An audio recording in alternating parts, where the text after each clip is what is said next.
Hello dear students. അപ്പം നമുക്ക് ഇന്ന് മൊഡ്യൂൾ 1-ൻ്റെ ബാക്കി പോർഷൻസ് ഡിസ്കസ് ചെയ്യാം. അപ്പോൾ കഴിഞ്ഞ ക്ലാസ്സിൽ നമ്മൾ എന്താണ് ലാസ്റ്റ് നോക്കിയത്? ഹൈവേ അലൈൻമെൻറ്റ് എന്ന് വെച്ചാൽ എന്താണ്, ഐഡിയൽ അലൈൻമെൻറ്റിന് വേണ്ട റിക്വയർമെൻറ്റ്സ് എന്തൊക്കെയാണ്, ഇത്രയാണ് നമ്മൾ ഡിസ്കസ് ചെയ്തത്.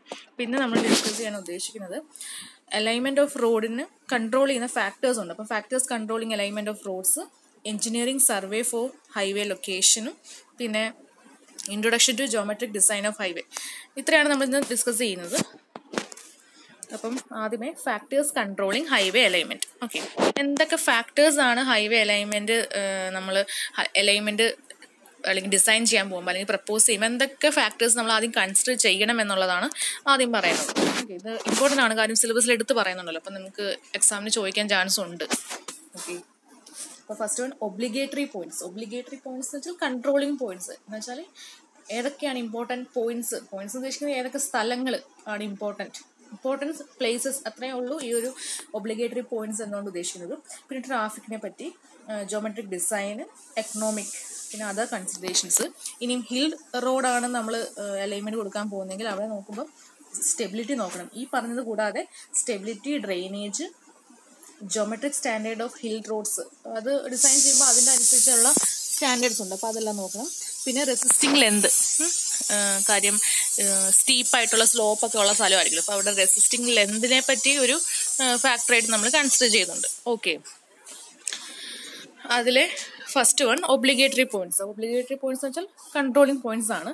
അപ്പം ഒബ്ലിഗേറ്ററി പോയിന്റ്സ് എന്ന് പറയുമ്പം those points which alignment is to pass, അതേപോലെ തന്നെ or points which alignment should not pass. രണ്ടും കൺസിഡർ ചെയ്യണം. നമ്മൾ അലൈൻമെന്റ് അല്ലെങ്കിൽ റോഡ് പോകാൻ പാടില്ലാത്ത പ്ലേസസും പിന്നെ റോഡ് പോകേണ്ട പ്ലേസസും, അത് രണ്ടും ഈ ഒബ്ലിഗേറ്ററി പോയിന്റ്സിൽ വരും. ഓക്കെ, അപ്പം അലൈൻമെന്റ് മസ്റ്റ് പാസ് എന്ന് പറയുന്നത് ഏതൊക്കെയാണ്? ബ്രിഡ്ജിന്റെ സൈറ്റ് അത് നോക്കി പോകണം. പിന്നെ ഇന്റർമീഡിയറ്റ് ടൗൺ ഉണ്ടെങ്കിൽ അവിടെ ആ ഒരു പോയിന്റ് ത്രൂ വേണം അലൈൻമെന്റ് പോകാൻ. മൗണ്ടൻ പാസ് എന്ന് വെച്ചാൽ ഇപ്പോൾ ഒരു മൗണ്ടൻ പാസ് ചെയ്ത് പോകണമെങ്കിൽ അങ്ങനെ പോയാലേ അപ്പുറത്തെ സ്ഥലത്ത് എത്താൻ പറ്റത്തുള്ളൂ. അപ്പം അങ്ങനെ കേസിൽ നമ്മൾ ആ ഒരു പോയിന്റ് ക്രോസ് ചെയ്ത് പോകേണ്ടി വരും. ഇനി ഒട്ടും പോകാൻ പാടില്ലാത്ത പ്ലേസസ് എന്ന് വെച്ചാൽ റിലീജിയസ് പ്ലേസസ് എന്ന് വെച്ചാൽ റിലീജിയസ് പ്ലേസസിന് തൊട്ടടുത്തൂടെ പോകണ്ട എന്നല്ല. ഇപ്പം നമ്മൾ അലൈൻമെന്റ് പോകുമ്പോൾ ചിലപ്പോൾ ആ ഒരു റിലീജിയസ് പ്ലേസിന്റെ ഉള്ളിൽ കൂടെ അങ്ങനെ റോഡ് അലൈൻമെന്റ് പോകാൻ പാടുമല്ലോ, ഇല്ല. ഇപ്പോൾ ഒരു ചർച്ചോ അല്ലെങ്കിൽ ഒരു ടെമ്പിളോ മോസ്കോ ഉണ്ടെങ്കിൽ അത് ആ ഒരു ബിൽഡിംഗ് ഇരിക്കുന്നതിന്റെ അകത്തൂടെ നമുക്ക് പോകാൻ പറ്റത്തില്ല, അല്ലേ? അപ്പം ആ ഒരു പ്ലേസ് നമുക്ക് കൺസിഡർ ചെയ്യാൻ പറ്റത്തില്ല. അതിന്റെ അടുത്തൂടെ നമുക്ക് പോകാം, അതല്ല ഞാൻ ഉദ്ദേശിക്കുന്നത്. ഒരു പർട്ടിക്കുലർ ഒരു റിലീജിയസ് പ്ലേസ് ഇരിക്കുന്നിടത്ത് അല്ലെങ്കിൽ ഒരു ബിൽഡിംഗ് ഇരിക്കുന്നിടത്ത് അതിൽ ത്രൂ നമുക്ക് അലൈൻമെന്റ് കൊണ്ടുപോകാൻ പറ്റത്തില്ല. പിന്നെ കോസ്റ്റ്ലി സ്ട്രക്ചർ, വലിയ കോസ്റ്റ് ആയിട്ടുള്ള സ്ട്രക്ചർ ഉള്ളിടത്തൂടെ നമുക്ക് ആ ഒരു സ്ട്രക്ചറിന്റെ ആ സൈഡിൽ കൂടെ നമുക്ക് റോഡ് കൊണ്ടുപോകാൻ പറ്റത്തില്ല. പിന്നെ അൺസ്യൂട്ടബിൾ ലാൻഡ് എന്ന് വെച്ചാൽ മാർഷി ലാൻഡ് ഒക്കെ ആണെങ്കിൽ, ഓക്കെ, ഈ ഭയങ്കരമായിട്ട് നനവൊക്കെ ഉള്ള സ്ഥലമാണെങ്കിൽ അവിടെ നമ്മളിപ്പോൾ റോഡ് കൺസ്ട്രക്ട് ചെയ്താൽ കുറേ നാൾ കഴിയുമ്പോഴേക്കും അത് ഇടിഞ്ഞ് സെറ്റിലാകാൻ ചാൻസ് ഉണ്ട്. ഓക്കെ, അപ്പോൾ അങ്ങനത്തെ പോയിന്റ്സ് കൂടെ നമ്മൾ അലൈൻമെന്റ് കൊടുക്കാറില്ല, പ്രപ്പോസ് ചെയ്യാറില്ല. ഓക്കെ, അതാണ് ഒബ്ലിഗേറ്ററി പോയിന്റ്സ്. ഇനി അടുത്തത് ട്രാഫിക്. അപ്പം ട്രാഫിക് എന്ന് പറയുമ്പോൾ എങ്ങനെയാണ് ആ ഒരു റോഡ് അവിടെ വന്നു കഴിഞ്ഞാൽ ട്രാഫിക് എങ്ങനെ ആയിരിക്കും, ട്രാഫിക്കിന്റെ വോളിയം എങ്ങനെ ആയിരിക്കും, എങ്ങനത്തെ ടൈപ്പ് ഓഫ് വെഹിക്കിൾസ് ആണ് ആ ഒരു റോഡിൽ ത്രൂ പോകാൻ ചാൻസ് ഉള്ളത്, ഫ്യൂച്ചറിൽ അത്രയും ഏരിയ മതിയായിരിക്കുമോ ഇത് പോകാൻ വേണ്ടി, ട്രാഫിക്കിന് പോകാൻ വേണ്ടി, അതൊക്കെയാണ് നമ്മൾ ഈ ഒരു പോർഷനിൽ നമ്മൾ ഡിസ്കസ് ചെയ്യുന്നത്. ഓക്കെ, അപ്പം ട്രാഫിക്കിൻ്റെ അകത്ത് എന്തുവാ പറഞ്ഞിരിക്കുന്നത് നോക്കി. Origin and destination survey should be carried out in the area and the desired lines B drone showing the trend of traffic flow. Okay, അപ്പം നമ്മൾ ആ ഏത് ഏരിയയിലാണോ റോഡ് കൊടുക്കാൻ ഉദ്ദേശിക്കുന്നത് അവിടെ ചെന്നിട്ട് നമ്മൾ ഒറിജിൻ ആൻഡ് ഡെസ്റ്റിനേഷൻ സർവേ ചെയ്യണം. എന്ന് വെച്ചാൽ ആ റോഡ് നമ്മൾ പ്രപ്പോസ് ചെയ്യുന്നതിൻ്റെ ഒറിജിനും ഉണ്ട് ലാസ്റ്റ് പോയിന്റും ഉണ്ടായിരിക്കും. അവിടെ പോയിട്ട് സർവേ നടത്തണം. എങ്ങനെയാണ് ആ റോഡിൽ ചെന്ന് കഴിഞ്ഞാൽ എങ്ങനെയായിരിക്കും, റോഡ് വന്നു കഴിഞ്ഞാൽ എങ്ങനെയായിരിക്കും ട്രാഫിക് എന്നുള്ളതൊക്കെ അവിടെ ഒരു സർവേ നടത്തി കഴിഞ്ഞാൽ നമുക്കറിയാൻ പറ്റും. അതേപോലെ തന്നെ ഇത് വന്നു കഴിഞ്ഞാൽ എങ്ങനെ ആണ് സെൻട്രൽ ലൈൻ പോകേണ്ടത്, ആ ഡിസൈഡ് ലൈനൊക്കെ നമ്മൾ പ്രപ്പോസ് ചെയ്യേണ്ടി വരും. അതേപോലെ തന്നെ new road to be align should keep in view the desire lines, traffic flow pattern, future trend. അപ്പം പുതിയ റോഡാണെങ്കിൽ നമ്മൾ അതനുസരിച്ചുള്ള ഡിസൈഡ് ലൈൻ ആയിരിക്കും കൊടുക്കേണ്ടത്, സെൻട്രൽ ലൈൻ കൊടുക്കുന്നത്. അതേപോലെ തന്നെ അവിടുത്തെ ട്രാഫിക് ഫ്ലോ പാറ്റേൺ എങ്ങനെയാണ്, ഏത് സമയത്താണ് കൂടുതൽ ട്രാഫിക് വരുന്നത്, അപ്പം ആ ടൈമിൽ എന്തുമാത്രം വിട്ട് റോഡിന് കൊടുത്താലാണ് ആ പർട്ടിക്കുലർ ടൈമിൽ കുറേ വണ്ടി വരുമല്ലോ, അപ്പോൾ എല്ലാ വണ്ടിക്കും യൂസ് ചെയ്യാൻ പറ്റുന്ന രീതിയിലാണോ നമ്മൾ അതിനെ വിട്ട് കൊടുക്കുന്നത്, അങ്ങനത്തെ കാര്യങ്ങളൊക്കെ ഡിസൈഡ് ചെയ്യണം. പിന്നെ ഫ്യൂച്ചർ ട്രെൻഡ് അതും നമ്മൾ നോക്കണം. ഇപ്പോഴത്തെ സിറ്റുവേഷൻ നോക്കിയാൽ പോരാ, ഒരു 10 വർഷം കഴിയുമ്പോഴും ഈ റോഡ് യൂസ് ചെയ്യണമെങ്കിൽ ആ ഒരു കാലം എന്തുമാത്രം കുറേ വണ്ടികളാവും അല്ലെ, കുറച്ചുകൂടെ നാൾ കഴിയുമ്പോഴേക്കും. അപ്പോൾ അതനുസരിച്ചാണോ നമ്മൾ റോഡ് ഡിസൈൻ ചെയ്യുന്നത്, ഇങ്ങനത്തെ കാര്യങ്ങളൊക്കെ ഡിസൈഡ് ചെയ്യണം. അപ്പോൾ ഈ ഒരു സൈഡ് കൊടുത്തിരിക്കുന്നത് obligatory points controlling alignment of roads ആണ്. എന്ന് വെച്ചാൽ ഒരു ഹിൽ സൈഡ് പാസ്, അതൊരു കോണ്ടൂർ ലൈൻ വെച്ച് കാണിച്ചിരിക്കുകയാണ്. ഹില്ല് സൈഡ് പാസ് ചെയ്ത് പോകേണ്ടി വരും. ആ സമയത്ത് നമ്മൾ അലൈൻമെന്റ് ഇങ്ങനെ കൊടുക്കേണ്ടി വരും. A to B എന്ന് കാണിച്ചിരിക്കുന്ന അലൈൻമെന്റ് ആണ് ഈ ഡോട്ടഡ് വെച്ചിട്ട്. ഇനി അടുത്തത് ഒരു ബ്രിഡ്ജിന്റെ ലൊക്കേഷൻ. റിവർ ഇങ്ങനെ പോകുന്നുണ്ട്, അവിടെ ഒരു ബ്രിഡ്ജ് വരുന്നുണ്ട്. അപ്പോൾ ആ ബ്രിഡ്ജിൽ ത്രൂ പോകേണ്ടി വരും അലൈൻമെന്റ്. അല്ലാതെ ഇപ്പോൾ ഇങ്ങനെ കൊടുക്കുന്നതിലും നല്ലത് ഇങ്ങനെ കൊടുക്കുന്നതാണ്. ഇനി അതല്ല, ഒരു ഇന്റർമീഡിയറ്റ് ടൗൺ എന്ന് വെച്ചാൽ സി എന്നൊരു ടൗൺ ഉണ്ട്. A to B മാത്രം കൊടുത്താൽ പോരാ, സി കൂടെയും കൊടുക്കണം. അപ്പോൾ ഒന്നെങ്കിൽ ഇങ്ങനെ കൊടുക്കണം, അല്ലെങ്കിൽ ഒരു കണക്റ്റിംഗ് ബൈ ലൈൻ റോഡ് കൊടുക്കേണ്ടി വരും. ഇനി അതല്ല, അവോയ്ഡ് ചെയ്യേണ്ട സിറ്റുവേഷൻ എന്ന് വെച്ചാൽ ഇന്റർമീഡിയറ്റ് ഏരിയ, ഒരു ലേക്ക് വന്നു കഴിഞ്ഞാൽ നമുക്ക് അതിൽ ത്രൂ പോകാൻ പറ്റില്ല, പിന്നെ സൈഡിൽ കൂടെ പോകേണ്ടി വരും. ഓക്കെ, അപ്പോൾ ഇതൊക്കെയാണ് ഒബ്ലിഗേറ്ററി പോയിന്റ്സിൽ പറയുന്നത്. അടുത്തത് ജോമെട്രിക് ഡിസൈൻ. ഓക്കെ, ഇപ്പോൾ ഡിസൈൻ ഫാക്ടേഴ്സ് എന്ന് വെച്ചാൽ എന്തൊക്കെയാണ്? ഒരു ഹൈവേയുടെ ഗ്രേഡിയൻറ്റ് എന്ന് വെച്ചാൽ അതിൻ്റെ സ്ലോപ്പ്, അങ്ങനത്തെ കാര്യങ്ങൾ. റേഡിയസ് ഓഫ് കേർവ്സ് എന്ന് വെച്ചാൽ ഒരു കേർവ് വരുന്ന സ്ഥലമാണെങ്കിൽ, ഒരു വളവ് വരുന്ന സ്ഥലമാണെങ്കിൽ, അങ്ങനത്തെ ഒരു ടോപ്പോഗ്രഫി ഉള്ള ഏരിയ ആണെങ്കിൽ അവിടെ കൊടുക്കാൻ പോകുന്ന കേർവിൻ്റെ റേഡിയസ് നമ്മൾ ഡിസൈഡ് ചെയ്യണം. പിന്നെ സൈറ്റ് ഡിസ്റ്റൻസ് എന്ന് വെച്ചാൽ കാർ അല്ലെങ്കിൽ ഒരു വെഹിക്കിൾ നോക്കുക, ആ വെഹിക്കിളിൽ യൂസ് ചെയ്യുന്ന ഡ്രൈവറിന് ഇപ്പം വണ്ടി ഓടിച്ചുകൊണ്ടിരിക്കുമ്പോൾ അയാൾക്ക് എത്ര ദൂരം കാണാൻ പറ്റും, ആൾക്ക് ആ വണ്ടിയിൽ ഇരുന്നിട്ട് എന്തുമാത്രം ദൂരം കാണാൻ പറ്റും, അതിനെയാണ് സൈറ്റ് ഡിസ്റ്റൻസ് എന്ന് പറയുന്നത്. അപ്പം ഈ കാര്യങ്ങളൊക്കെയാണ് ഡിസൈൻ അല്ലെങ്കിൽ ജോമെട്രിക് ഡിസൈൻ ഫാക്ടേഴ്സിൽ പറയുന്നത്. ഓക്കെ, അപ്പോൾ ഗ്രേഡിയൻ്റെ കാര്യം പറഞ്ഞാൽ gradient should be flat as possible to avoid excessive rise and fall in alignment. അപ്പം മാക്സിമം ഗ്രേഡിയൻറ്റ് പിന്നെ ഫ്ലാറ്റ് ആകുന്നതാണ് നല്ലത്. ഒത്തിരി അങ്ങ് കയറ്റവും ഇറക്കമൊക്കെ വന്നു കഴിഞ്ഞാൽ ബുദ്ധിമുട്ടാണ്.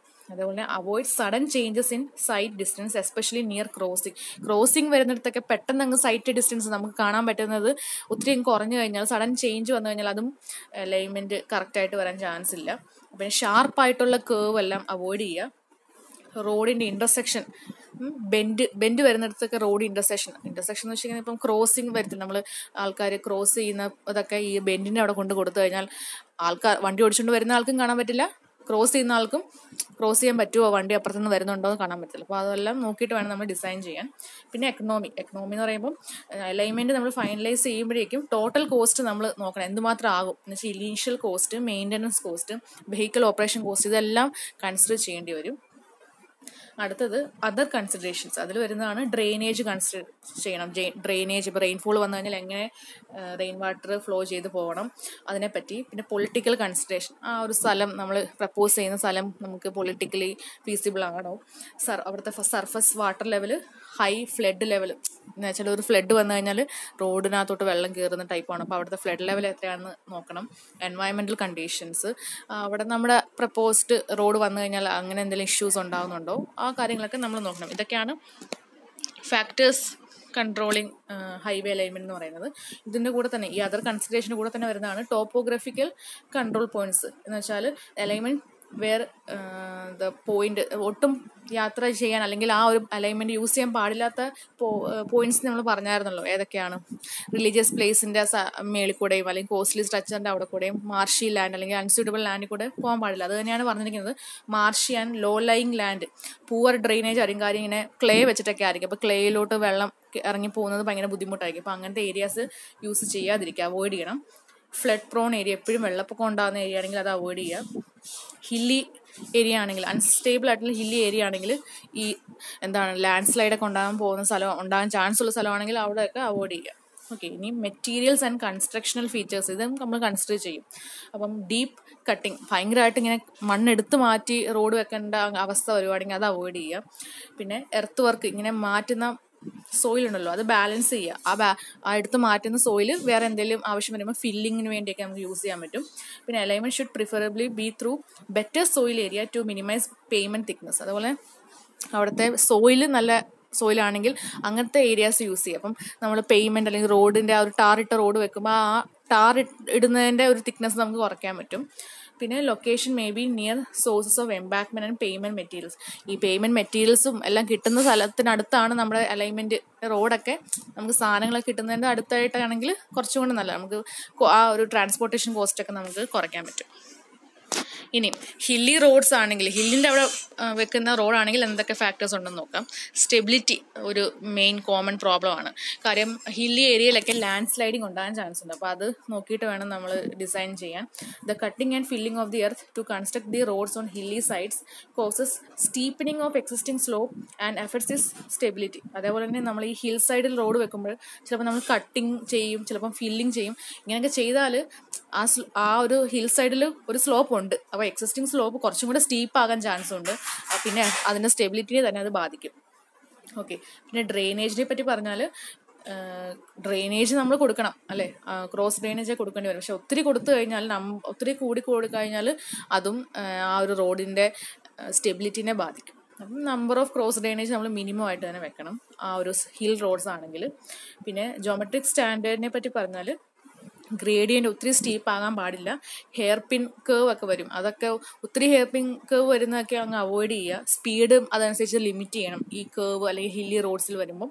പിന്നെ സൈറ്റ് ഡിസ്റ്റൻസ് ഞാൻ പറഞ്ഞല്ലോ, ഒരു ഡ്രൈവർ വണ്ടി ഓടിക്കുമ്പോൾ അയാൾക്ക് ഫ്രണ്ടിലോട്ട് എത്രമാത്രം കാണാൻ പറ്റുന്നു, അതിനാണ് സൈറ്റ് ഡിസ്റ്റൻസ്, അത് കൺസിഡർ ചെയ്യുക. റേഡിയസ് ഓഫ് കേവ് അതനുസരിച്ച് കൊടുക്കുക. മിനിമം ഒരു റേഡിയസ് പറഞ്ഞിട്ടുണ്ടായിരിക്കും സ്റ്റാൻഡേർഡ് ആയിട്ട്, ആ റേഡിയസിനുള്ളിലാണോ കേവ് വരുന്നത്, ആ കാര്യങ്ങളൊക്കെ നോക്കുക. Last is resisting length. The total work to be done to move the loads along the route, taking horizontal length, the actual difference in level between two stations, and the sum of the ineffective rise and fall in excess of floating gradient. ഇതെല്ലാം law ആക്കി വെക്കണം. എന്ന് വെച്ചാൽ നമ്മൾ ഒരു hill സൈഡിൽ road construction work നടക്കുമ്പോഴേക്കും അവിടുത്തെ ആ ഒരു സോയിലൊക്കെ അങ്ങോട്ടും ഇങ്ങോട്ടും മാറ്റേണ്ടേക്ക് വരും. അപ്പോൾ അതിൻ്റെ ലോഡ് മൂവ് ചെയ്യാൻ എന്തുമാത്രം കോസ്റ്റ് ആകുന്നുണ്ട്, അല്ലെങ്കിൽ മൊത്തത്തിൽ എന്തുമാത്രം ലെന്ത് ഉണ്ടാവുന്നുണ്ട് ആ ഒരു ഹിൽ സൈഡിൽ. അതേപോലെ തന്നെ കുറേ റൈസ് ആൻഡ് ഫോൾ ഉണ്ടാകാൻ ചാൻസ് ഉണ്ട്. അപ്പോൾ അത് ഇൻഎഫക്റ്റീവ് ആയിട്ടുള്ള ഒത്തിരിയൊക്കെ ഉണ്ടാവുന്നുണ്ടെങ്കിൽ അത് നമുക്ക് പാടില്ല. അപ്പം ഇതെല്ലാം ഒത്തിരി ലോ ആക്കി വെക്കണം. എന്ന് വെച്ചാൽ ഒത്തിരി ആണെങ്കിൽ ഈ പറഞ്ഞ സ്റ്റീപ്നെസ്സും അല്ലെങ്കിൽ റൈസ് ആൻഡ് ഫോൾ ഒക്കെ ഒത്തിരി ഉണ്ടെങ്കിൽ, ഗ്രേഡിയൻ്റ് ഒത്തിരി സ്റ്റീപ്പ് ആണെങ്കിൽ നമുക്ക് ആ ഒരു ഏരിയ യൂസ് ചെയ്യാൻ പറ്റത്തില്ല. അപ്പോൾ അതനുസരിച്ച് ഷോർട്ട് ആക്കി വെച്ചിട്ട് മാത്രമേ നമുക്ക് ആ ഒരു സ്ഥലത്ത് കൺസ്ട്രക്ഷൻ നടക്കത്തുള്ളൂ. ഇല്ലെങ്കിൽ അവിടെ ആ റോഡ് കൺസ്ട്രക്ട് ചെയ്യുന്നതുകൊണ്ട് പ്രത്യേകിച്ച് ഉപകാരമൊന്നും കാണത്തില്ല.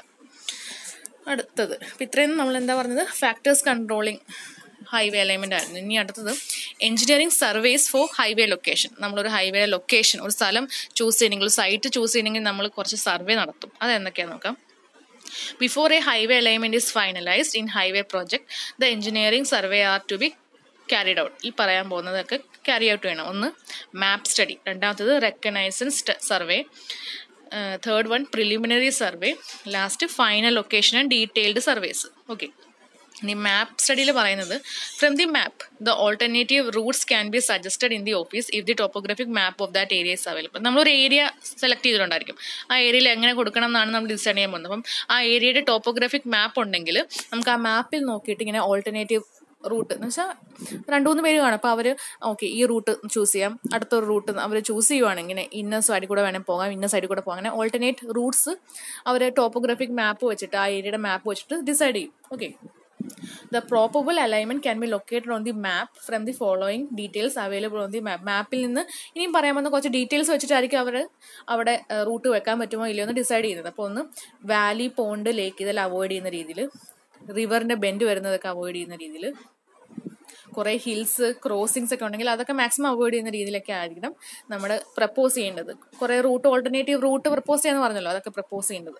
Okay, map study gives a rough guidance of the route to be further surveyed in the field. അപ്പോൾ ഈ മാപ്പ് സ്റ്റഡി കൊണ്ട് നമ്മളൊരു റഫ് ആയിട്ടുള്ള ഒരു ഗൈഡൻസ് ആണ് കിട്ടുന്നത്, ഇനി ഫീൽഡിൽ ചെന്ന് കഴിയുമ്പോൾ എങ്ങനെ റൂട്ട് വരും എന്നൊക്കെ ഡിസൈഡ് ചെയ്യാൻ വേണ്ടി. ഓക്കെ, ഇതാണ് മാപ്പ് സ്റ്റഡിയിൽ ചെയ്യുന്നത്. ടോപ്പോഗ്രാഫിക് മാപ്പ് വെച്ചിട്ടാണ് നമ്മൾ ഇതെല്ലാം ഡിസൈഡ് ചെയ്യുന്നത്. ഇനി അടുത്തത് റെക്കഗ്നൈസൻസ് സർവേ.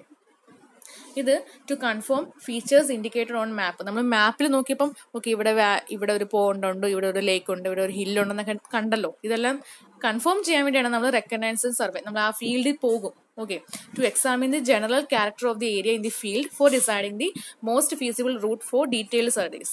ഓക്കെ, ഇനി അവിടെ ചെന്ന് നമ്മൾ കുറച്ച് ഓൾട്ടർനേറ്റ് ആയിട്ടുള്ള കുറേ എണ്ണം റെഡിയാക്കി വെച്ചിട്ടുണ്ടല്ലോ, ചൂസ് ചെയ്ത് വെച്ചിട്ടുണ്ട്. ഇനി അവിടെയൊക്കെ ചെന്നിട്ട് അത് പറ്റുമോ ഇല്ലേ എന്നൊക്കെ ഒന്ന് കൺഫേം ചെയ്യാൻ വേണ്ടി ആ ഒരു പ്ലേസ് നമ്മൾ ചെല്ലുന്നു, എന്നിട്ട് ഡിസൈഡ് ചെയ്യുന്നു ഇതിലെ ഏറ്റവും മോസ്റ്റ് ഫീസിബിൾ റൂട്ട്സ് ഏതൊക്കെയാണെന്ന് നമ്മൾ സെലക്ട് ചെയ്യുന്നു. ഇപ്പോൾ ഒരു 6 എണ്ണം നമ്മൾ മാപ്പ് സ്റ്റഡി കൊണ്ട് റെഡിയാക്കിയെങ്കിലും നമ്മൾ റെക്കഗ്നൈസൻസ് സർവേക്ക് വേണ്ടി ഫീൽഡിൽ ചെന്ന് കഴിയുമ്പം അവിടെ ചെന്ന് നമ്മളെല്ലാം ഒന്ന് കൺഫേം ചെയ്ത് വരുമ്പോഴേക്കും ലാസ്റ്റ് ഒരു 3-4 എണ്ണം കയ്യിൽ കാണത്തുള്ളൂ. ഓക്കെ, ഈ 3-4 റൂട്ട് നമുക്ക് ചൂസ് ചെയ്യാം.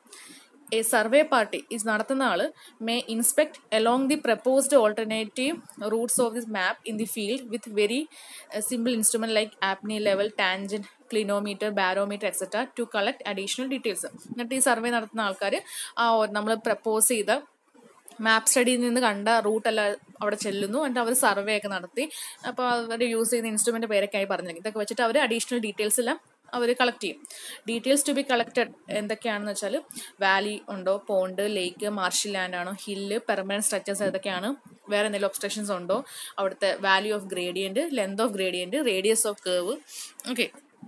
പിന്നെ number and type of cross drainage, അവിടുത്തെ ഹൈ ഫ്ലഡ് ലെവൽ, സോയിലിൻ്റെ ക്യാരക്ടറിസ്റ്റിക്സ്, ജിയോളജിക്കൽ ഫീച്ചേഴ്സിനെ പറ്റി, സോഴ്സസ് ഓഫ് കൺസ്ട്രക്ഷൻ മെറ്റീരിയൽ. ഇപ്പം ഇവിടെ ചൂസ് ചെയ്യുവാണെങ്കിൽ അവിടെ സ്റ്റോണും വാട്ടർ സോഴ്സസ് ഒക്കെ അടുത്തുണ്ടോ, അങ്ങനത്തെ കാര്യങ്ങൾ. ഇതെല്ലാമാണ് റെക്കഗ്നൈസ്ഡ് സർവേയിൽ അവർ സർവേ ചെയ്ത് കളക്ട് ചെയ്യുന്ന ഇൻഫോർമേഷൻസ്. എന്നിട്ട് അവരൊരു റിപ്പോർട്ട് പ്രിപ്പയർ ചെയ്യും. മെറിറ്റ് ആൻഡ് ഡിമെറിറ്റോ പല പല റൂട്ട് നമ്മൾ ഡിസൈഡ് ചെയ്തല്ലോ, ആ പല പല റൂട്ടിൻ്റെയും മെറിറ്റ്സും ഡിമെറിറ്റ്സും നമ്മൾ റിപ്പോർട്ടാക്കി വെക്കും. As A result A few alternate alignment may be chosen four further study. എന്നാൽ അതിൽ നിന്ന് കുറച്ച് റൂട്ടിൻ്റെ നമ്മൾ സെലക്ട് ചെയ്യും. എന്നിട്ട് അതായിരിക്കും നമ്മൾ ഫർദർ സ്റ്റഡിയിലോട്ട് വേണ്ടി എടുക്കുന്നത്. നമ്മൾ സൈറ്റിൽ പോയി സർവേ നടത്തിയതിൻ്റെ ആ ഒരു ഭാഗമായിട്ട് നമ്മൾ മെറിറ്റും ഡിമെറിറ്റും എഴുതില്ലോ, അതിൽ നിന്ന് കുറച്ച് റൂട്ട് നമ്മൾ എല്ലാം കൊണ്ടും ബെസ്റ്റ് ആയിട്ടുള്ള കുറച്ച് റൂട്ട് എടുത്തിട്ടാണ് ബാക്കി സ്റ്റഡി നമ്മൾ നടത്തുന്നത്. തേർഡ് സ്റ്റഡി നമ്മൾ പ്രിലിമിനറി സർവേ എന്നാണ് പറയുന്നത്. ഇവിടെ ചെയ്യുന്നത് എന്താണെന്ന് വെച്ചാൽ, ഇതിൻ്റെ ഒബ്ജക്റ്റീവ്സ് എന്ന് വെച്ചാൽ to survey the various alternate alignments proposed after the reconnaissance and to collect all the necessary physical information and details of topography, drainage and soil. ബാക്കി ഇൻഫോർമേഷൻസ് ഒക്കെയാണ് പ്രിലിമിനറി സർവേയിൽ ചെയ്യുന്നത്. To compare the different proposal in view of the requirement of good alignment. Good അലൈൻമെന്റിന്റെ requirements ഒക്കെ വെച്ചിട്ട് അവർ ഇപ്പം propose ചെയ്ത root ഒക്കെ ഒന്ന് കമ്പയർ ചെയ്യും. To estimate the quantity of earth work materials and other construction aspect. To work out the cost of alternate proposal. ഇതിനെല്ലാം cost അങ്ങനത്തെ കാര്യങ്ങളൊക്കെയാണ് പ്രിലിമിനറി സർവേയിൽ അവർ ചെയ്യുന്നത്. അപ്പോൾ രണ്ട് രീതിയിൽ ചെയ്യാം മെത്തേഡ് ഓഫ് പ്രിലിമിനറി സർവേ. ഒന്ന് കൺവെൻഷണൽ അപ്രോച്ച് എന്ന് വെച്ചാൽ സർവേ പാർട്ടി ഒരു സർവേ നടത്തും. ഒരു ഫീൽഡ് എക്യുപ്മെൻ്റ് ഒക്കെ യൂസ് ചെയ്തിട്ട് മെഷർമെൻ്റ് ഒക്കെ എടുത്ത് topographical and other data soil survey ഒക്കെ നടത്തി അങ്ങനെ ഒരു കൺവെൻഷണൽ അപ്രോച്ചിൽ ചെയ്യും. അതിൽ തന്നെ പിന്നെ longitude and cross sectional profile നോക്കും. പ്ലെയിൻ ടെറൈൻ ആണെങ്കിൽ 100 to 200 മീറ്റർ ഉണ്ടാവും അവിടുത്തെ ഒരു ഡെപ്ത്, അങ്ങനത്തെ കാര്യങ്ങൾ. റോളിംഗ് ടെറൈൻ ആണെങ്കിൽ, ഹില്ലി ടെറൈനുകളാണെങ്കിൽ ഇങ്ങനെ അവിടുത്തെ ക്രോസ് സെക്ഷണൽ പ്രൊഫൈലൊക്കെ ചെക്ക് ചെയ്യും. എന്നിട്ട് drainage, hydrological, soil survey, traffic and material survey, ഇതെല്ലാം എന്താണ് കൺവെൻഷണൽ അപ്രോച്ച് നടത്തും. ഇനി മോഡേൺ റാപ്പിഡ് അപ്രോച്ച് ആണെങ്കിൽ അവർ ഏരിയൽ സർവേ എന്ന് വെച്ചാൽ ഒരു ഡ്രോൺ വെച്ചിട്ട് അവർ ഏരിയൽ സർവേ നടത്തും. എന്നിട്ട് ഏരിയൽ ഫോട്ടോഗ്രാഫ്സ് ഒക്കെ എടുക്കും for obtaining the necessary topographic and other map including. ബാക്കി സോയിൽ ആൻഡ് ജിയോളജിക്കൽ സർവേ അതെല്ലാം നടത്തും. പിന്നെ അതിനൂടെ എക്സ്ട്രാ വരുന്നത് മോഡേൺ ആയിട്ട് വരുന്നതാണ് ഏരിയൽ സർവേ. ഓക്കെ. എന്നിട്ട് finalise the best alignment from all considerations by comparative analysis of alternative. എന്നിട്ട് ഇതിൻ്റെ എല്ലാം കൂടെ നമ്മൾ കമ്പയർ ചെയ്തിട്ട് ഇതിൽ നിന്ന് ബെസ്റ്റ് അലൈൻമെന്റ് ചൂസ് ചെയ്യും. ഓക്കെ. പ്രിലിമിനറി സർവേയിലാണ് ലാസ്റ്റ് ഒരു ഫൈനൽ ആയിട്ടുള്ള ഒരു ബെസ്റ്റ് അലൈൻമെന്റ് ചൂസ് ചെയ്യുന്നത്. ഇനി അടുത്ത last one final location and detailed survey. ഇതിലെന്താണ് the alignment finalised at the design office after the preliminary survey is to be first located on the field by establishing center line. എന്നിട്ട് നമ്മൾ ഈ ഒരു preliminary സർവേയിൽ last finalise ചെയ്ത അലൈൻമെന്റിനെ നമ്മൾ ആ ഒരു ഫീൽഡ് ചെന്നിട്ട് നമ്മൾ എന്താണ് സെൻട്രൽ ലൈൻ എസ്റ്റാബ്ലിഷ് ചെയ്യും, സെൻട്രൽ ലൈൻ ഇടും. ഓക്കെ.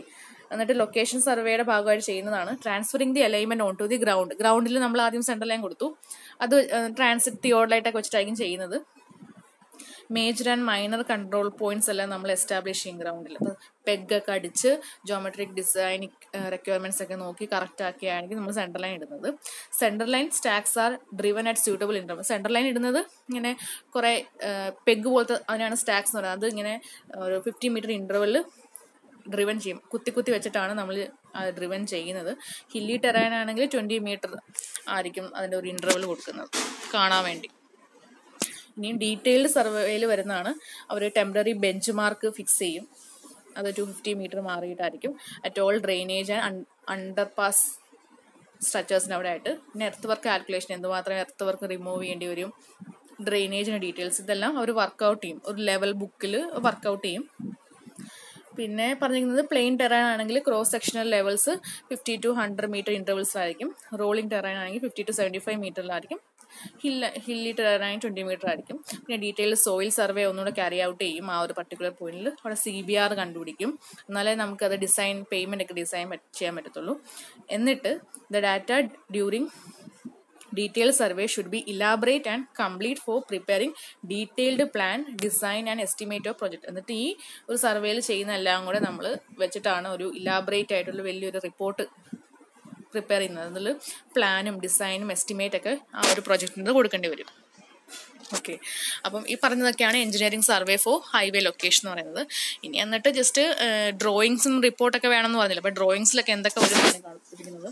കീ മാപ്പ് കാണും, അതിൽ നമ്മൾ proposed and existing road and important places ഒക്കെ നമ്മൾ കാണിക്കും, അതിൽ കണക്ട് ചെയ്ത് കൊടുക്കും. ഇൻഡെക്സ് മാപ്പ് ഇപ്പോൾ അതിൽ general topography of the area ആയിരിക്കും. പ്രിലിമിനറി സർവേ പ്ലാനിൽ വേരിയസ് ഓൾട്ടർനേറ്റീവ് പലത് നമ്മൾ ഡിസൈഡ് ചെയ്തുള്ളൂ, അതെല്ലാം നമ്മൾ കൊടുക്കും. ഡീറ്റെയിൽഡ് പ്ലാനിൽ ground plan with alignment and boundaries, നമ്മൾ ലാസ്റ്റ് ഫൈനലൈസ് ചെയ്ത പ്ലാനും അതിൻ്റെ ബൗണ്ടറീസും കാണിക്കണം. ലോഞ്ചിറ്റ്യൂണൽ സെക്ഷൻ അത് ആസ് പെർ ദി ഡീറ്റെയിൽഡ് പ്ലാനിൽ പറഞ്ഞിരിക്കുന്നത് അനുസരിച്ച് കൊടുക്കണം. ഡീറ്റെയിൽഡ് ക്രോസ് സെക്ഷൻ കാണിക്കേണ്ടി വരും. അത് നമ്മൾ എങ്ങനെയാണോ പ്രപ്പോസ് ചെയ്തത് അതനുസരിച്ചായിരിക്കും നമ്മൾ അതിൻ്റെ ഡീറ്റെയിൽസ് അതിൽ ആ ഒരു റിപ്പോർട്ടിൽ ഡ്രോയിങ്ങിൽ കാണിക്കുന്നത്. പിന്നെ ബാക്കി ലാൻഡ് അക്വിസിഷൻ പ്ലാനും ക്രോസ് ഡ്രെയിനേജിൻ്റെ ഒക്കെ drawings, road intersection drawings, quarries ഉണ്ടെങ്കിൽ അതിൻ്റെ ലാൻഡ് മാപ്പ്, ഇതെല്ലാം ആ ഒരു ഡ്രോയിങ്ങിൽ വരണം. റിപ്പോർട്ടിനകത്ത് ബാക്കി ഡീറ്റെയിൽസ് എല്ലാം ആ ഒരു അലൈൻമെൻറ്റിൻ്റെ ഇമ്പോർട്ടൻസ്, അവിടുത്തെ മെറ്റീരിയൽസ്, ലേബർ, ഇക്വിപ്മെൻറ്റിൻ്റെ കാര്യം, റേറ്റ് എങ്ങനെയാണ്, കൺസ്ട്രക്ഷൻ എങ്ങനെയാണ് നമ്മൾ ചെയ്യാൻ ഉദ്ദേശിക്കുന്നത്, അങ്ങനത്തെ കാര്യങ്ങളൊക്കെ റിപ്പോർട്ടിലും കാണണം. ഓക്കെ, അപ്പോൾ അതായിരുന്നു engineering survey for highway alignment location എന്നൊക്കെ പറഞ്ഞത്. അത് ഇമ്പോർട്ടൻ്റ് ആണ്. ഓക്കെ, ഇനി അടുത്തത് ജോമെട്രിക് ഡിസൈൻ, അതിൻ്റെ ഇമ്പോർട്ടൻസ് എന്താണെന്നുള്ളതാണ്. The main objective of highway design is to provide optimum efficiency in traffic operation with maximum safety at reasonable cost. Okay, ഇപ്പോൾ geometric ഡിസൈനിൻ്റെ importance എന്താണെന്ന് വെച്ചാൽ നമുക്ക് ആ ഒരു ട്രാഫിക് ഓപ്പറേഷൻ ചെയ്യുന്നതിൽ ഏറ്റവും മാക്സിമം എഫിഷ്യൻസി എങ്ങനെ കിട്ടും, വിത്ത് maximum safety and reasonable cost.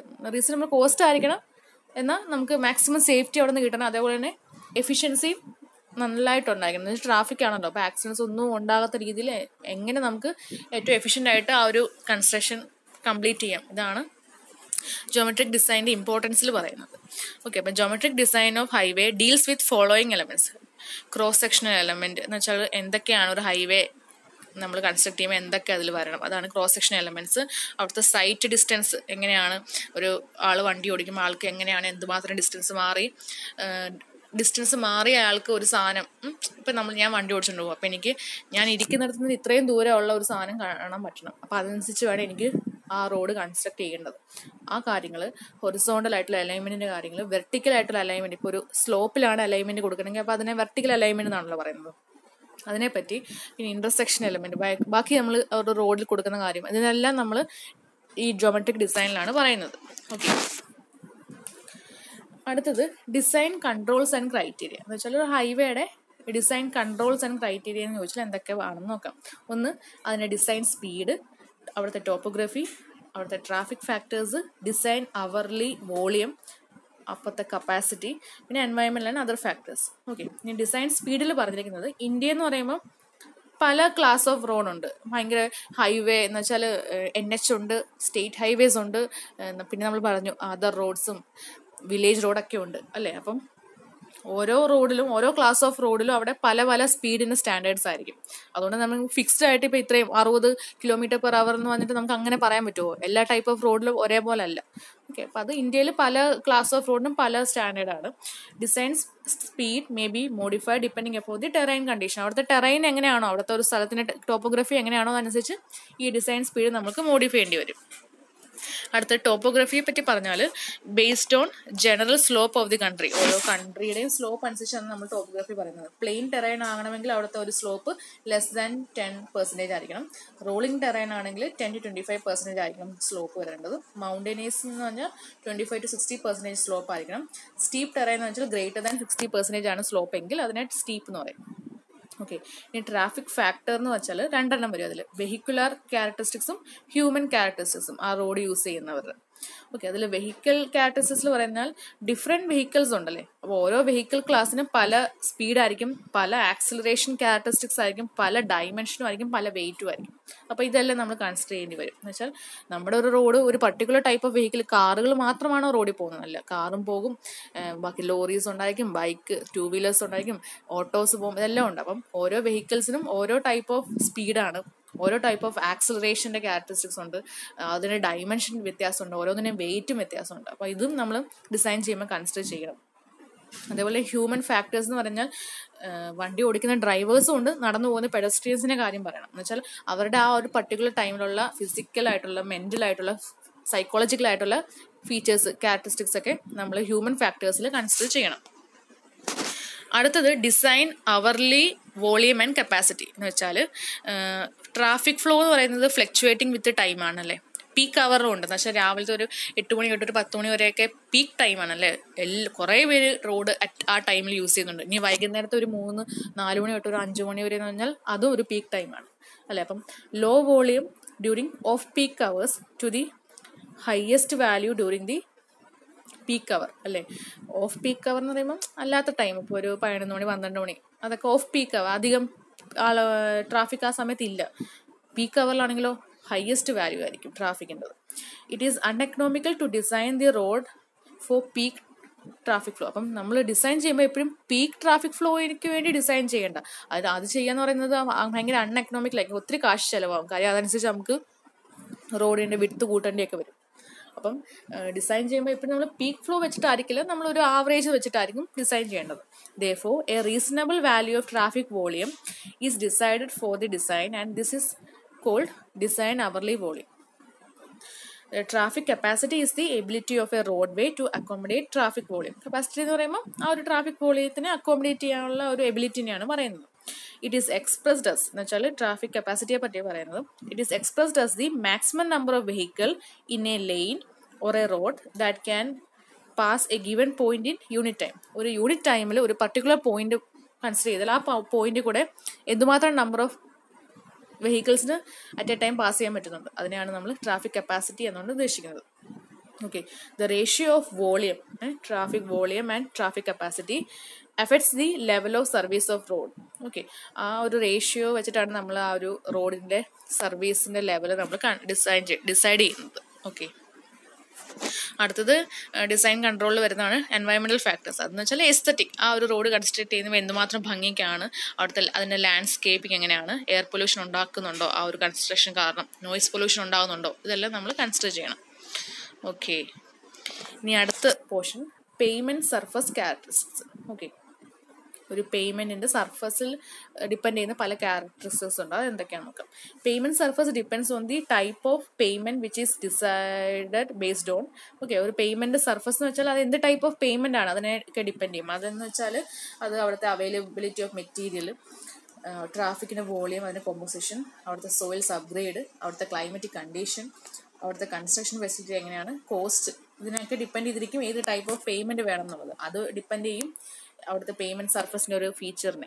Okay, അപ്പോൾ ഇമ്പോർട്ടൻ്റ് ആയിട്ടുള്ള പേയ്മെന്റ് സർഫസ് ക്യാരക്ടറിസ്റ്റിക്സ് എന്ന് വെച്ചാൽ ഒന്ന് ഫ്രിക്ഷൻ, രണ്ടാമത്തത് പേയ്മെന്റിന്റെ അൺഈവൻനെസ്, തേർഡ് വൺ ആ ഒരു പേയ്മെന്റിന്റെ light reflecting characteristics, last one drainage of surface water. Okay, അതിൽ ഫ്രിക്ഷൻ എന്ന് വെച്ചാൽ എന്താണ്, പേയ്മെന്റിൽ ഫ്രിക്ഷന്റെ ഒരു ഡിപ്പെൻഡൻസ് എന്തുവാണ്. ഫ്രിക്ഷൻ എന്ന് വെച്ചാൽ ടയറും പേയ്മെന്റിന്റെ സർഫസും തമ്മിൽ ഒരു ഫ്രിക്ഷൻ ഉണ്ടാവും അല്ലേ, അതൊരു ഇമ്പോർട്ടൻറ്റ് ഫാക്ടറാണ്. അത് വെച്ചിട്ടാണ് നമ്മൾ അവിടുത്തെ സ്പീഡും അത് ആ ഒരു വെഹിക്കിൾ പോകുന്നതിൻ്റെ ഒരു മിനിമം ഡിസ്റ്റൻസും ഒക്കെ നമ്മൾ കൺസിഡർ എന്ന് വെച്ചാൽ മിനിമം ഡിസ്റ്റൻസ് ഫോർ സ്റ്റോപ്പിംഗ്, ഒരു ബ്രേക്ക് അപ്ലൈ ചെയ്താൽ എത്ര ഡിസ്റ്റൻസ് മാറിയിട്ടായിരിക്കും സ്റ്റോപ്പ് ആകുന്നത്, അതുമൊക്കെ ഈ ഫ്രിക്ഷനെ ഡിപ്പെൻഡ് ചെയ്യും. കാര്യം ടയറും പേയ്മെന്റും തമ്മിലുള്ള ഒരു ബന്ധത്തിലാണല്ലോ ഇത് സ്റ്റോപ്പ് ആകുന്നത്. ഓക്കെ, അപ്പോൾ സ്കിഡിങ് ഉണ്ടാകാൻ ചാൻസ് ഉണ്ട്, സ്ലിപ്പിങ്ങും ഉണ്ടാകാൻ ചാൻസ് ഉണ്ട് ഫ്രിക്ഷനിൽ ഉള്ള പ്രശ്നം കാരണം. When the path travelled along the road surface is more than the circumferential movement of the wheel due to their rotation. Okay, skidding ഉണ്ടാകുന്ന എപ്പോഴാണെന്ന് വെച്ചാൽ വീലിന്റെ ഒരു മൂവ്മെന്റ് ഉണ്ടല്ലോ, സർക്കംഫറൻഷ്യൽ മൂവ്മെന്റ് എന്ന് പറയുന്നത്, ആ ഒരു മൂവ്മെന്റ് ടൈമിൽ റൊട്ടേഷൻ ഉണ്ടാവും. ആ ഒരു മൂവ്മെന്റിനേക്കാളും കൂടുതലാണ് റോഡ് സർഫസ്, ആ ഒരു റോഡിൽ കൂടെ നമ്മുടെ വണ്ടിക്ക് മൂവ് ചെയ്യണമെങ്കിൽ അവിടെ സ്കിഡിങ് ഉണ്ടാകാൻ ചാൻസ് ഉണ്ട് ആ ഒരു മൂവ്മെന്റ് കാരണം. വീലിൻ്റെ റൊട്ടേഷനും കൂടെ വരും. അതുപോലെ സ്ലിപ്പിംഗ് ഉണ്ടാകുന്നത് when A wheel revolves more than the corresponding longitudinal movement along the road. എന്ന് വെച്ചാൽ റോഡിൽ കൂടെ ലോഞ്ചിറ്റ്യൂണലായിട്ട് മൂവ് ചെയ്യുന്നതിനേക്കാളും കൂടുതലായിട്ട് വീല് അവിടെ റിവോൾവ് ആകുമ്പോഴാണ് സ്ലിപ്പിംഗ് ഉണ്ടാകുന്നത്. ഓക്കെ, ഇനിയും ഈ പറഞ്ഞ ഫ്രിക്ഷൻ അല്ലെങ്കിൽ സ്കിഡ് റെസിസ്റ്റൻസ് എന്തിനൊക്കെ ഡിപ്പെൻഡ് ചെയ്യും, എന്തൊക്കെ ഫാക്ടേഴ്സിനെ അല്ലെങ്കിൽ എന്തൊക്കെ ഫാക്ടേഴ്സിനെ അത് എഫക്റ്റ് ചെയ്യുമെന്ന് വെച്ചാൽ, ഒന്ന് അവിടുത്തെ പേയ്മെൻറ്റിൻ്റെ സർഫസ് സ്മൂത്ത് ആണോ റഫ് ആണോ അതിനെ ഡിപ്പെൻഡ് ചെയ്യും. Friction, roughness of the pavement, condition of the pavement, വെറ്റായിട്ടുള്ള കണ്ടീഷനാണോ ഡ്രൈ ആയിരിക്കുന്ന ടൈമാണോ നോക്കും, type and condition of the tyre, speed of the vehicle, ബ്രേക്കിൻ്റെ efficiency, load and tyre pressure, ടയറിൻ്റെ ലോഡ് അതിൻ്റെ pressure, temperature of tyre and pavement, ഇതെല്ലാം ഒരു ഫ്രിക്ഷനെ ഡിപ്പെൻഡ് ചെയ്യും അല്ലെങ്കിൽ ഫ്രിക്ഷനെ എഫക്റ്റ് ചെയ്യും. ഇനിയും ജസ്റ്റ് ഒരു വാല്യൂ ആണ് കോഎഫിഷ്യൻ്റ് ഓഫ് ഫ്രിക്ഷൻ. നമ്മളിത് പ്രോബ്ലം ഒക്കെ ചെയ്യുമ്പോൾ യൂസ് ചെയ്യേണ്ടി വരും. ഇപ്പോൾ കോഎഫിഷ്യൻ്റ് ഓഫ് ഫ്രിക്ഷൻ അത് റോഡിൽ നമ്മൾ യൂസ് ചെയ്യുന്ന അതിൻ്റെ coefficient of friction IRC recommend ചെയ്തിരിക്കുന്ന അതിൻ്റെ വാല്യൂ 0.35 തൊട്ട് 0.4 ആണ്.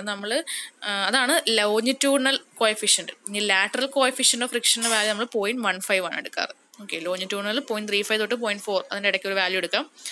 ലാറ്ററൽ ആണെങ്കിൽ 0.15 ആയിരിക്കണം എടുക്കേണ്ടത്. അടുത്തത് pavement unevenness. Higher operating speed are possible on even surface than uneven surface. Okay അല്ലേ, സ്മൂത്തായിട്ട് ഇരിക്കുവാണെങ്കിൽ അതിൽ കൂടെ നമ്മൾ നല്ല സ്പീഡിൽ നമുക്ക് പോകാം അൺഈവൻ സർഫസിനെക്കാളും. ഇറ്റ് എഫക്ട്സ് എന്തിനൊക്കെ എഫക്റ്റ് ചെയ്യും? അൺഈവൻ ആണെങ്കിൽ വെഹിക്കിളിൻ്റെ ഓപ്പറേഷൻ കോസ്റ്റിനെ, കംഫോർട്ട് ആൻഡ് സേഫ്റ്റീനെ, ഫ്യൂവൽ കൺസപ്ഷനെ, wear and tear of the tyre അല്ലെങ്കിൽ അതിനെ ബാക്കി മൂവിങ് പാർട്സ്. ഓക്കെ, അപ്പോൾ പേയ്മെൻറ്റിൻ്റെ അൺഈവൻനെസ്സിന് ഒരു ഇമ്പോർട്ടൻസ് ഉണ്ട്. അപ്പം ഇത് അൺഈവൻ ആണോ അല്ലയോ അല്ലെങ്കിൽ എന്തുമാത്രം അൺഈവൻ ആണ് എന്ന് കണ്ടുപിടിക്കാൻ വേണ്ടി ഒരു ഇക്വിപ്മെൻ്റ് ഉണ്ട്. അതിനെ ബംപ് ഇൻ്റഗ്രേറ്റർ എന്നാണ് പറയുന്നത്. Bump integrator is the cumulative measure of vertical undulation of the pavement surface recorded per unit horizontal length. എന്ന് വെച്ചാൽ ഒരു യൂണിറ്റ് ഹൊറിസോണ്ടൽ ലെന്ത് എടുത്താൽ അത്രയും ലെന്തിൽ എന്തുമാത്രം വെർട്ടിക്കൽ അൻഡുലേഷൻസ് പൊക്കവും താഴ്ചയും ഉണ്ടായിട്ടുണ്ട്, ആ ഒരു വെർട്ടിക്കൽ അൻഡുലേഷൻസ് എന്തുമാത്രം പെർ യൂണിറ്റ് ഹൊറിസോണ്ടൽ ലെന്തിൽ ഉണ്ടായിട്ടുണ്ട് എന്നതാണ് ഈ ഒരു ബംപ് ഇൻ്റഗ്രേറ്റർ എന്ന ഇക്വിപ്മെൻറ്റ് കണ്ടുപിടിക്കുന്നത്. ഇതാണ് ആ ഇൻസ്ട്രുമെൻറ്റ്. ഈ ഇൻസ്ട്രുമെൻറ്റ് വെച്ചിട്ടാണ് അവർ പേയ്മെൻറ്റിൻ്റെ അൺഈവൻനെസ് കണ്ടുപിടിക്കുന്നത്. Unevenness of pavement surface may be caused by എങ്ങനെയൊക്കെ ആയിരിക്കും ഉണ്ടായിരിക്കുന്നത്? ഒന്ന്, adequate compaction of the fill or subgrade or pavement layers.